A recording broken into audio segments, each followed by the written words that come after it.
I'm Dr. Kim Dennis, a co-owner and medical director at SunCloud Health. I'm a board-certified psychiatrist, and I've specialized in treating eating disorders, substance use disorders, addiction more broadly, and specifically integrated treatment of co-occurring disorders. Most of these diseases are shameful things in our society. There's still a tremendous amount of stigma. Providers tend to treat people by rank order diagnoses. So oftentimes you'll hear providers say, well, what's primary? You know, is your eating disorder primary? Is it the alcoholism? Is it underlying anxiety or mood disorder? And for most of our patients, it's all primary.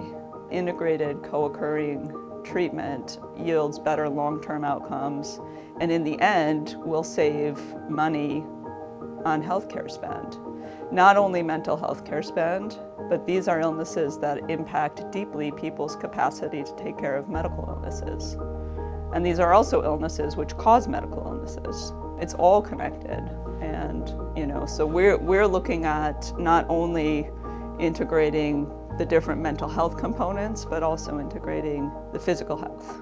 It's more complicated to provide care in this way, but we find it to be much more useful for the patients, for their families, and for long-term outcomes.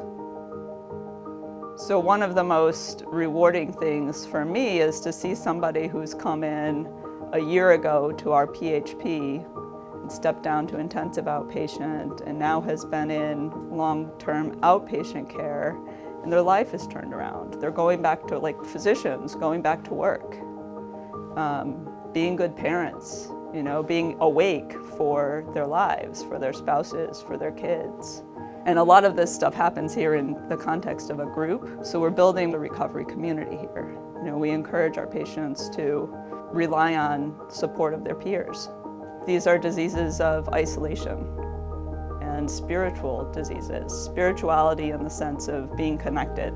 One of the most healing things for people is to know that they're not alone, to know that there's a way out, to know that they have their answers inside of them, and our job is to put them in a position to be able to find those answers and execute them.